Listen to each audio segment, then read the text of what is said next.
বিসমিল্লাহির রহমানির রহিম। পরিবেশনায় ও পরিচালনায় দিক দিগন্ত। দেখেন, রাসূলের একজন সাহাবী ছিল ওমর রাদিয়াল্লাহু তাআলা আনহু, অর্ধ জাহানের খলিফা। একদিন গভীর রাত ওমর রাদিয়াল্লাহু তাআলা আনহু, অর্ধ জাহানের প্রেসিডেন্ট ওমর রাদিয়াল্লাহু তাআলা আনহু গভীর রাত বের হইলেন, তালাশ করতে শুরু করলেন। এই মক্কা নগরীতে কেউ কোনো অভাবে আছে নাকি, কেউ কোনো কষ্টতে আছে নাকি। যখন ওমর রাদিয়াল্লাহু তাআলা আনহু হেঁটে হেঁটে যাইতেছেন, ওমর রাদিয়াল্লাহু তাআলা আনহুর কানে কানে একটি কান্নার আওয়াজ ভেসে আসতেছে। ওমর রাদিয়াল্লাহু তাআলা আনহু জায়গায় ব্রেক মেরে দিলেন, দাঁড়িয়ে পড়লেন। দেখতে পাইলেন সামনে একটি বাড়ি দেখা যায়। ওমর রাদিয়াল্লাহু তাআলা আনহু বাড়ির কিনারায় গেলেন। দেখতেছেন একজন যুবক, একজন মানুষ সামনে যায়, বাড়ির ভিতরে যায়, আবার বাহিরে আসে, আবার ভিতরে যায়, আবার বাহিরে আসে। ওমর রাদিয়াল্লাহু তাআলা আনহু ডাক দিয়া বললেন, ভাই বলেন, আপনি ভিতরে যান, বাহিরে আসেন। ভিতরে একজন মহিলা কান্না করতেছে। বলো ভিতরে কি হইতেছে? বলতেছে, মুসাফির তুমি কে? বলে, আমি একজন মুসাফির, আমি পথিক। ওমর রাদিয়াল্লাহু তাআলা আনহু অর্ধ জাহানের প্রেসিডেন্ট, এই পরিচয় এখনো দেয় নাই। ওই আল্লাহর গোলাম ডাক দিয়া বলেন, আমি একটা বিপদের মধ্যে আছি, এই জন্য আমি ছোটাছুটি করতেছি, আমি টেনশনে আছি, পেরেশানে আছি। এক পর্যায়ে ওমর রাদিয়াল্লাহু তাআলা আনহু ডাক দিয়া বলতেছেন, কি তোমার সমস্যা, কি তুমি কষ্টের মধ্যে আছো? যুবক ডাক দিয়া বলেন, মুসাফির রে, পথিক, আমার বাড়ির ভিতরে আমার স্ত্রীর প্রসব ব্যথা শুরু হয়েছে, আমার সন্তান দুনিয়াতে আসবে, আমার বাড়িতে আর কেউই নেই, আমি কোনো ডক্টর খুঁজে পাইতেছি না, আমি কোনো মানুষ, কোনো মহিলা খুঁজে পাইতেছি না, কোনো ধাত্রী আমি খুঁজে পাইতেছি না, আমি বড় পেরেশান, আমার স্ত্রীর কান্না দেখে সহ্য করতে পারতেছি না।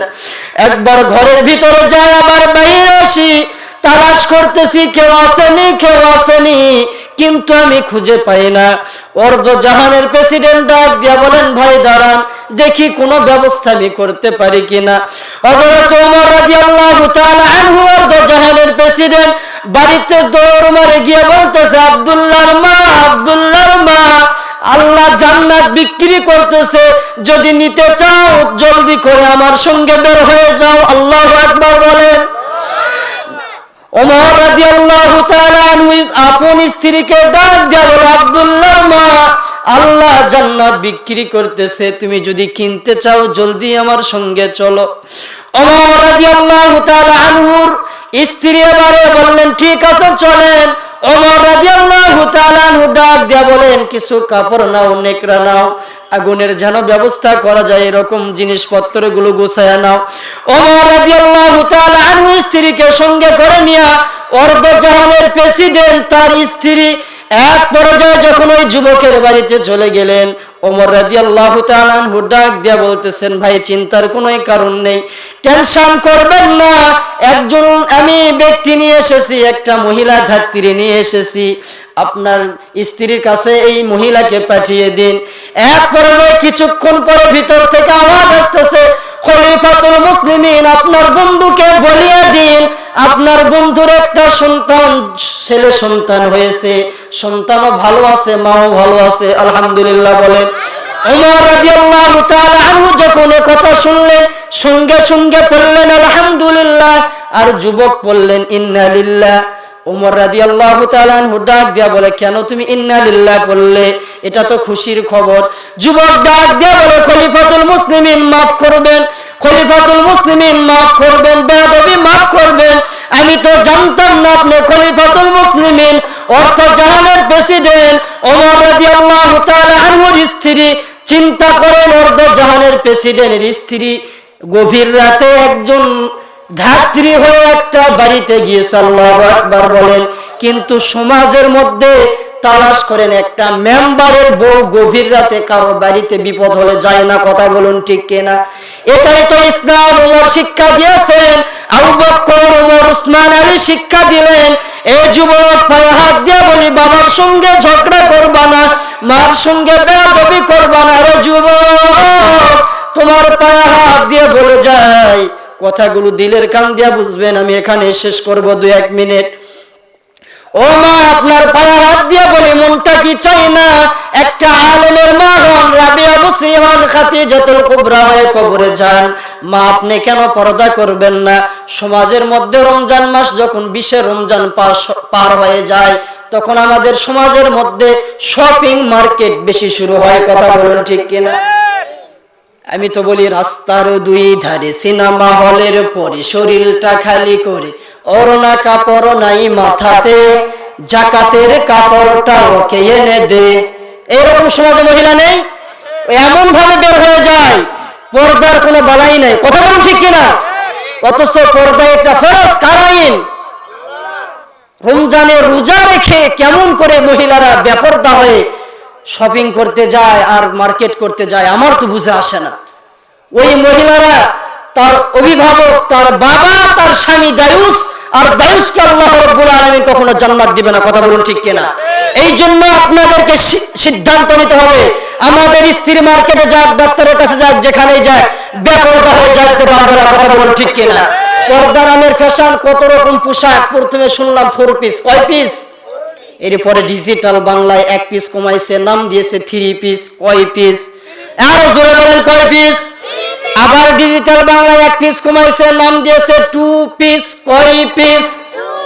আবার ডিজিটাল বাংলায় আবার 1 পিস কমাইছে, নাম দিয়েছে 1 পিস। কথা বলেন, কয় পিস? আর একটা পোশাকের কথা কি বলবো, এত বড় ঘের, নাম দিয়েছে প্লাজু। কি জু? 12 জনের পাও ঢুকবে, কয় জনের? অত বড় ঘের কি দরকার আছে? এই কথা বলেন যুবক ভাইরা, দরকার আছে? নাম দিয়েছে প্লাজু। কি জু? এত বড় ঘের, মিথ্যা বললাম? অত বড় ঘের কি দরকার আছে বলেন? এই জন্য এগুলো কে কিনে দেয়? সব আল্লাহর ওলি বসে আছে, এগুলা তো আমরাই কিনে দেই। কথা বলুন ঠিক কিনা? সিদ্ধান্ত আপনাকেই নিতে হবে। যারা বাবা আছেন, সিদ্ধান্ত নিতে হবে। মেয়েটি তো চাইবে, মেয়েকে বলতে হবে, স্ত্রীকে ডাক দিয়া বলতে হবে। আপনাকে আজকের রাতে অথবা কালকে সিদ্ধান্ত নেবেন, স্ত্রীকে ডাকবেন, মেয়েটিকে ডাকবেন, যুবক সন্তানটিকে ডাকবেন, ডাক দিয়া বলবেন, বাবারে সারাদিন তোদের জন্য এত পরিশ্রম করি। স্ত্রীকে ডাক দিয়া বলবেন, প্রাণের স্ত্রী রে, ওই রোদের মধ্যে মাথার ঘাম পায়ে পড়ে যায়, আমি তো গরিব, তোদের জন্য এতই কষ্ট করি, তোরা বেপরদা হয়ে চলতে পারবি না, তোরা রোজা না রেখে থাকতে পারবি না, নামাজ ছাড়তে পারবি না। মেয়েটিকে আপনি সুন্দর করে বুঝান, স্ত্রীকে সুন্দর করে যদি বুঝাইতে পারেন, আর স্ত্রী মেয়ে ছেলে এই কথাগুলো তখন শুনতে বাধ্য হবে। কথা বলুন ঠিক কিনা? সমাজে এমনও স্বামী আছে, বউ এখনো পিটায়। এ বউ পিটাই, এরকম মনে হয় স্বামী নাই? কে কে আছে? হাত তোলেন তো। সব আল্লাহর ওলি। সমাজে এরকম মানুষ নাই এখনো বউকে পিটে, এরকম আছে না? কেন স্ত্রীকে পিটেন? ওই স্ত্রী কত কষ্ট করে আপনার রান্না করে, আপনার কাপড় চোপড় ধুয়ে দেয়, আপনার সন্তানকে লালিত পালিত করে, মেয়েটিকে লালিত পালিত করে। স্ত্রীকে কখনো পিটা যাবে নুন জবর? তবে ভুল করলে মাঝে মাঝে ছাড়াও যাবে নুন জবর। মারা তো মন খারাপ করলো যে হুজুর কি বলেন, এই কামটা আমার বাড়িতে হয়, আজও আমাকে পিটে। বয়স 40-50 বছর হয়ে গিয়েছে, এখনো স্ত্রীকে মারে। এইরকম মানুষ আমাদের সমাজে বলেন আছে না নাই? বলেন আছে না নাই? তাহলে স্ত্রীকে কখনো পিটা যাবে না। কথা বলুন ঠিক কিনা? স্ত্রী এটা আল্লাহ রাব্বুল আলামিন হুকুম দিয়েছেন, এটা দামি একটি নিয়ামত। মা বাবার মধ্যে চলবেন না, স্ত্রী যা চাই দিবেন, তবে স্ত্রীকে ডাক দিয়া বলবেন, তোমার জন্য আমি জাহান্নামে যাইতে পারবো না। কথা বলুন ঠিক কিনা?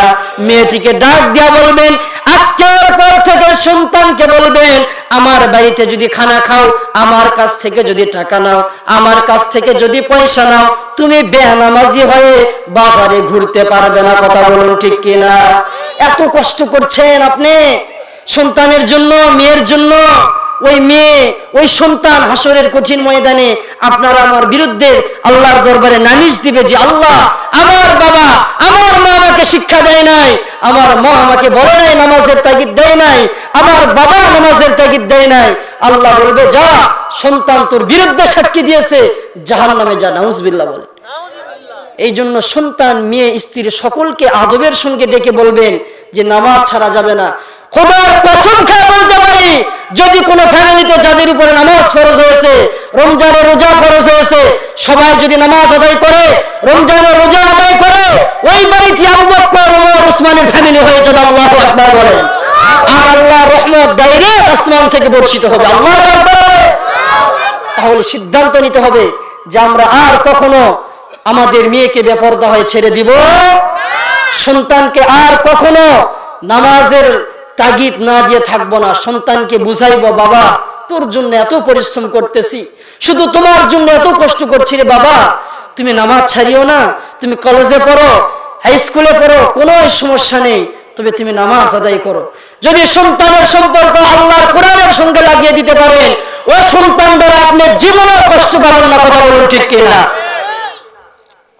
এই জন্য আপনাদেরকে বলতেছি, মেহেরবানি করে আপনারা সন্তান, ছেলে মেয়ে, স্ত্রী, মা বাবা সকলকে বুঝাইবেন, কষ্ট দিবেন না। বুঝানোর মতো যদি বুঝাইতে পারেন, ওই ফ্যামিলিটা আবু বকর, ওমর, ওসমানের ফ্যামিলি হয়ে যাবে। কথা বলুন ঠিক কিনা?